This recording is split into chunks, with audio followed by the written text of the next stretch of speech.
ಇದು ಸ್ವಲ್ಪ ಸೀರಿಯಸ್ ಆಗಿರೋ ಪ್ರಶ್ನೆ.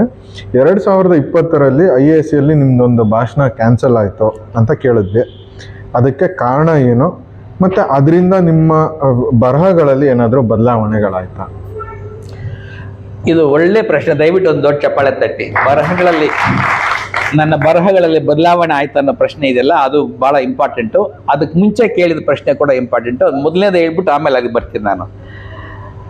ಟಾಟಾ ಇನ್ಸ್ಟಿಟ್ಯೂಟ್ IAS ಗೊತ್ತಲ್ಲ, ಟಾಟಾ ಇನ್ಸ್ಟಿಟ್ಯೂಟಲ್ಲಿ ನನ್ನೊಂದು ಟಾಕ್ ಫಿಕ್ಸ್ ಮಾಡಿದ್ರು. ಈ ಟಾಕು ಆ್ಯಕ್ಚುಲ್ ಆಗಿ ಸೈನ್ಸ್ ಟಾಕು.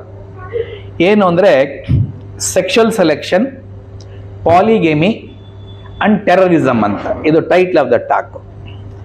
ಸೆಕ್ಷುವಲ್ ಸೆಲೆಕ್ಷನ್ ಅಂದರೆ ಸ್ವಯಂವರ. ನಮ್ಮ ದ್ರೌಪದಿ ಸೀತೆಗೆಲ್ಲ ಆಯ್ತಲ್ಲ, ಏನಾಯಿತು ಸೀತೆ ಸ್ವಯಂವರದಲ್ಲಿ ಜನಕ ರಾಜ ತನ್ನ ಮಗಳನ್ನ ಯಾರು ಮದುವೆ ಆಗಬೇಕೋ ಅವರು ಬಂದು ಈ ಬಿಲ್ ಎತ್ತಬೇಕು ಅಂತ ಒಂದು ಚಾಲೆಂಜ್ ಹಾಕಿರ್ತಾನೆ. ಯಾರು ಬೇಕಾದರೂ ಬಂದು ಎತ್ಬೋದಾಗಿರುತ್ತೆ. ಜ್ಞಾಪಕ ಇರಲಿ, ಶ್ರೀರಾಮ ಮತ್ತು ಲಕ್ಷ್ಮಣ ವಿಶ್ವಾಮಿತ್ರರ ಜೊತೆ ಸಣ್ಣ ಹುಡುಗರಾಗಿ ಹೋಗ್ತಾರೆ. ಅಲ್ಲಿ ಅವರು ಕೂಡ ಬಿಲ್ ಎತ್ತುವ ಅವಕಾಶ ಸಿಗುತ್ತೆ. ಹಾಗೆ ಎತ್ತಾರೆ, ಅವಳಿಗೆ ಗೆಲ್ತಾನೆ, ಮದುವೆ ಆಗ್ತಾನೆ. ಅದೇ ರೀತಿ ದ್ರೌಪದಿ ಸ್ವಯಂವರದಲ್ಲಿ ಅರ್ಜುನ ಯಾವುದೋ ಕಾಡಲ್ಲಿರ್ತಾನೆ, ಅವನಿಗೆ ಐಡೆಂಟಿಟಿನೇ ಇರಲ್ಲ, ಆದರೂ ಅವನು ಹೋಗ್ಬಿಟ್ಟು ಆ ಬಿಲ್ ಹೊಡಿತಾನೆ ತಿರುಗ್ತಾ ಇರೋ ಮೀನಿಗೆ. ಇದೆಲ್ಲ ಸ್ವಯಂವರ. ಇದು ಪ್ರಾಣಿಗಳಲ್ಲೂ ಇದೆ, ನಾನು ಅದ್ರ ವಿಷಯಕ್ಕೆ ಹೋಗಲ್ಲ ಈಗ. ಸ್ವಯಂವರ. ಎರಡನೇದು ಪಾಲಿಗೇಮಿ. ಪಾಲಿಗೇಮಿ ಅಂದ್ರೆ ಏನು? ಒಬ್ಬ ಗಂಡು ಹಲವಾರು ಹೆಂಡತಿಯರನ್ನ ಮದುವೆ ಆಗೋದು. ಮೂರನೇದು ಟೆರರಿಸಮ್. ನಿಮ್ಗೆ ಗೊತ್ತು ಟೆರರಿಸಮ್ ಅಂದ್ರೆ ಏನು ಅಂತ. ಇವು ಮೂರರ ನಡುವೆ ಇರುವ ಸಂಬಂಧದ ಬಗ್ಗೆ ನನ್ನ ಭಾಷಣ ಇತ್ತು. ನಾನು ಇವರಲ್ಲಿ ಕೊಡಕ್ ಹೋಗಲ್ಲ, ಆದ್ರೆ ಸಣ್ಣದಾಗಿ ಒಂದು ಹೇಳ್ಬಿಡ್ತೀನಿ ನಾನು.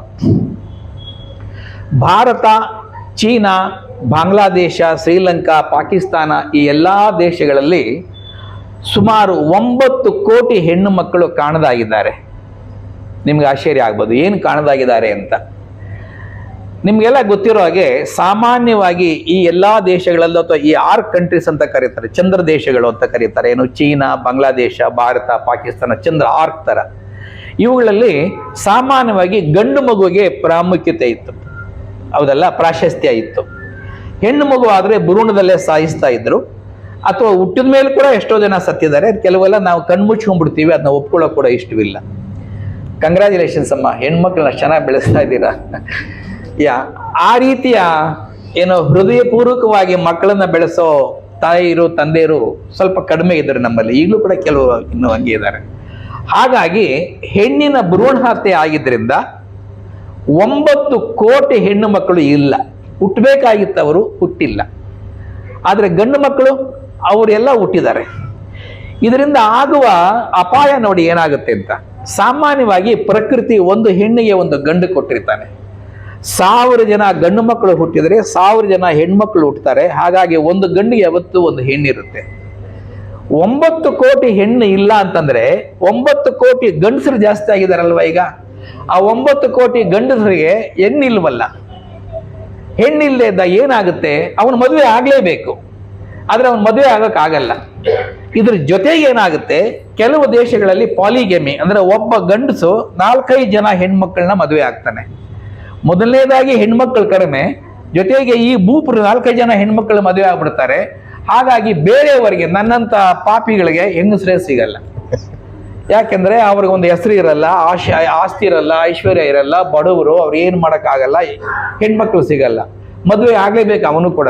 ಇದು ಜೈವಿಕ ಅವಶ್ಯಕತೆ, ಮದುವೆ ಆಗ್ಬೇಕು ಅನ್ನೋದು. ಅವ್ರು ಏನ್ ಮಾಡ್ತಾರೆ, ನಾನು ಕೂಡ ಆ ಮೇಲೆ ಹೋಗ್ಬೇಕು. ಮೇಲೆ ಹೋಗ್ಬೇಕಂದ್ರೆ ಏನರ್ಥ? ನಾನು ಕೂಡ ಸಮಾಜದಲ್ಲಿ ಮೇಲೆ ಹೋಗ್ಬೇಕು, ನಾನು ಐಶ್ವರ್ಯನಾಗ್ಬೇಕು, ನಾನು ಗಳಿಸ್ಬೇಕು. ಹೇಗೆ ಗಳಿಸೋದು? ಅಡ್ಡದಾರಿ ಇಡಿ, ಕಳ್ತನ ಮಾಡು, ಇನ್ನೇನೋ ಮಾಡು, ಸಂಪಾದನೆ ಮಾಡು, ಒಬ್ಬ ಹೆಣ್ಣು ಸಿಗ್ತಾಳೆ ನಿಂಗೆ. ಈ ರೀತಿಯ ನನ್ನ ನಡವಳಿಕೆ ಬರ್ತಾ ಇದೆ ಈ ಪ್ರದೇಶಗಳಲ್ಲಿ.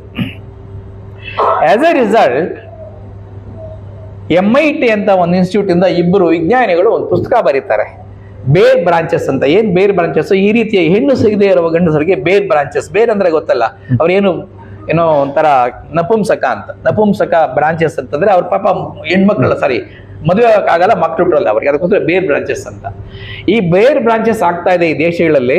ಮುಂದೆ ಇದರಿಂದ ಬಹಳ ತೊಂದರೆ ಆಗುತ್ತೆ. ಯಾಕಂದ್ರೆ ಆ ಬೇರ್ ಬ್ರಾಂಚ್ ಅಲ್ಲಿ ಆಗಿರುವ ಗಂಡು ಮಕ್ಕಳೆಲ್ಲನವೇ ಏನೋ ಮಾಡಿ ಮೇಲಕ್ಕೆ ಹೋಗ್ಬೇಕು ಅಂತ ಕ್ರೈಮ್ಸ್ ಮಾಡ್ತಾರೆ.